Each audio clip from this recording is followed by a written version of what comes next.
grab your popcorn, Dub Nation, because there could be a trade in the works. After Golden State shut down all sign and trade talks involving Jonathan Kuminga at basically the 11th hour, looks like those trade talks have been reopened. Sam Amick of The Athletic reported that the Warriors and Kings are in conversations once again surrounding a Jonathan Kuminga trade, as we are literally like less than a week away from Warriors training camp. We'll talk about this new report in just a moment, but first, make sure you are subscribed, not only because we're bringing you content that's behind a paywall for free, but if the Warriors do go out there and make a trade involving Jonathan Kuminga, you know we're going to be here on the channel with a video. We're probably going to go live here on the channel as well, breaking it down with all of Dub Nation. Subscribe and turn your notifications on, as we are also approaching our next milestone of 98,000 subscribers, less than 100 away. Can we get 100 diehard Dub Nation fans to go down below, hit that subscribe button for free Warriors content every single day?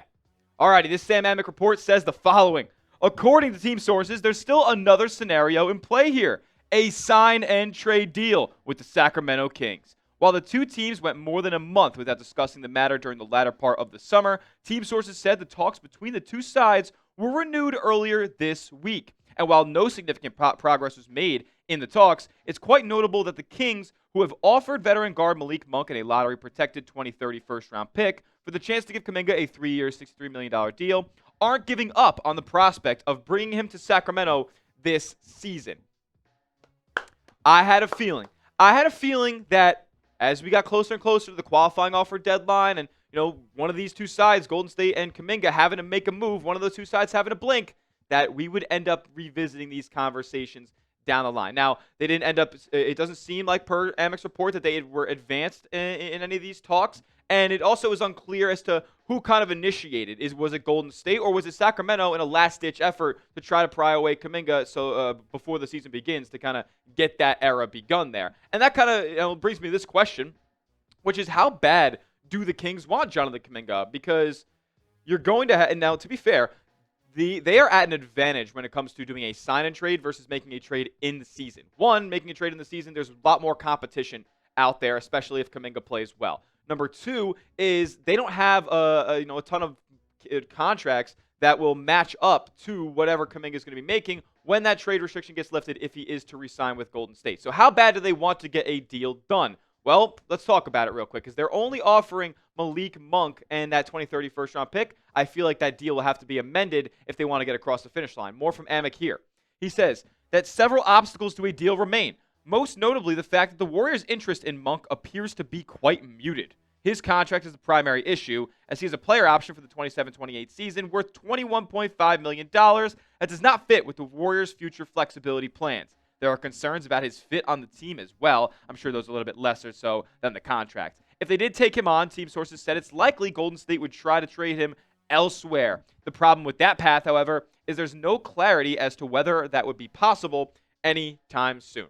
To me, I think the Warriors are kind of disrespecting Malik Monk a little bit, because let's start there with the fit on the roster. I guess we could start with the contract stuff, because Golden State only has the Buddy Hield player option as well as Moses Moody on the books for 27-28, and that's literally it. Curry, Draymond, Jimmy, they're all off of the salary cap sheet. So they want as flexible of a summer as they could possibly have in 2027, obviously while bringing back Steph if he's still able to go. But they want to be flexible then. If they have an additional $22 million in their books, that limits them. So they don't want to have what would be pretty much guaranteed in Malik Monk accepting that player option around then to be on their books. So they don't want that contract, but the fit on the team, I mean, Malik Monk to me would be the second best ball handler on this roster, probably the second best on the ball creator on this roster, not named Wardell Stephen Curry. I mean, he's been a Sixth Man of the Year candidate year in and year out. And this past season, when they traded De'Aaron Fox over to the Spurs, Malik Monk took a lot of the point guard responsibility. So he would be a player who I would feel confident in handling the rock and allowing Steph to work more off of the ball. And he's a guy who's also shot it at a really efficient clip from the outside shot in his career before. Maybe not so much recently. The volume's gone super up, and the attention defensively on Malik Monk has been huge in Sacramento as well. So, that's going to be certainly lessened when he's surrounded by Jimmy Butler and Steph Curry and Draymond in Golden State. I think his numbers and efficiencies will only go up if he was a part of the Warriors. Now, the other hiccup, the other caveat to this whole situation is Golden State would also have to give up Buddy Hield or Moses Moody and able to facilitate at least a one-for-one trade here, or at least a two-team deal, because with the provision that makes Jonathan Kuminga's new contract basically only half attainable by Golden State in terms of trade return, because they can only take back 50% of whatever Kuminga's making in year one. They would have to include additional salary to get up to Malik Monk's contract, which is close to $20 million at this point. I believe it's about $17 million. So Kuminga's not making $34 million in his first year with Sacramento. They would have to get another deal in there. Hield and Moody are the only exceptions. And Amick has said that Golden State to this point has been strongly against including one of those two in any deal that looks like this.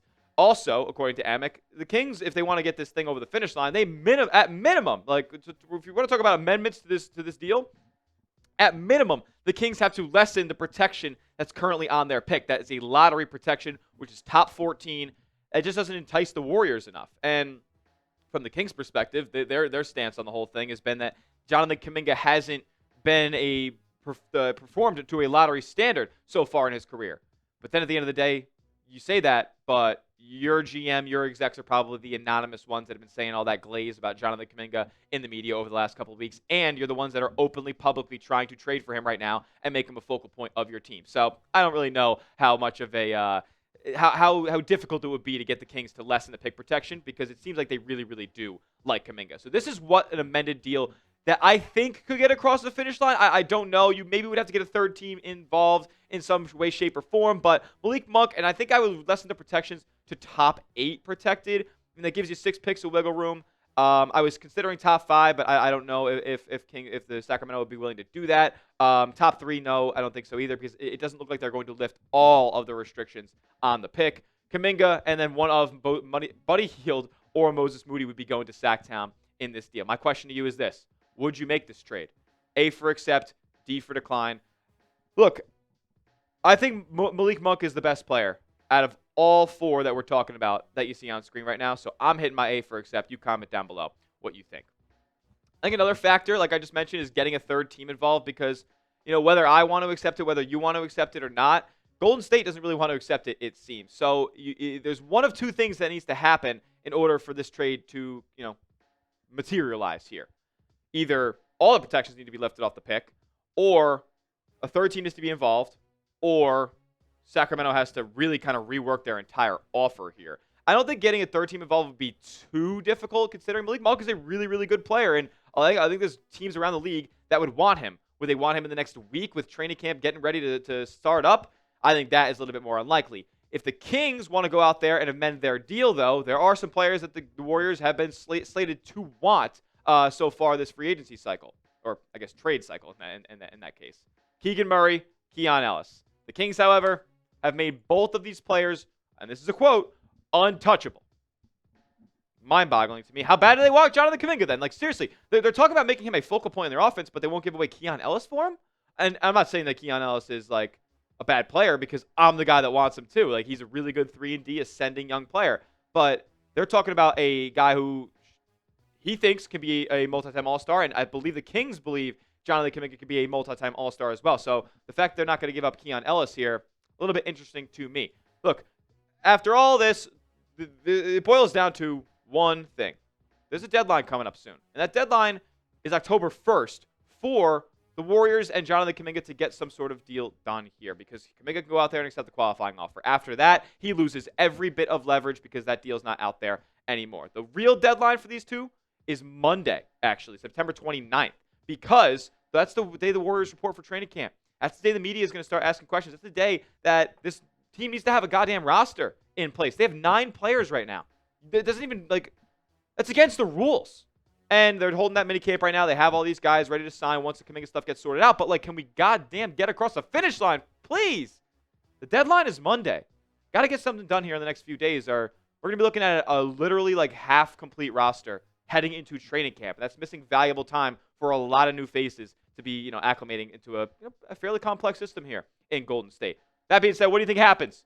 Does Kuminga take one of the deals that Golden State has out there right now? 2 for 45 with the team option, 3 for 75 with the team option, or does he go out there and say, screw it, I'm taking the qualifying offer, going my own way? Type QO if you think that. Type GSW if you think he takes a new deal. Or type trade if you think they end up coming to some sort of agreement here by Monday. Let me know what you guys think down below.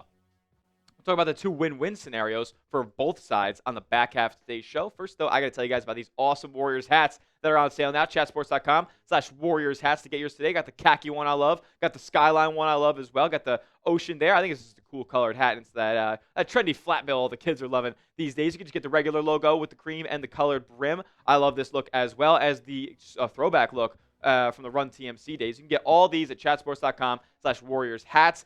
Gifts giving season is approaching, so get some today at a good price. Chatsports.com/Warriors hats to get yours today. Win-win scenario number 1.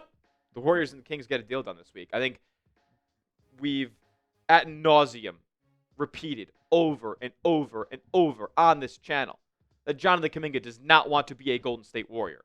And to be fair, I'd say 99% of everybody that has employment by the Golden State Warriors is indifferent about it.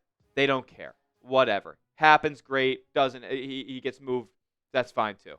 Joe Lacob is the only guy who desperately wants him back.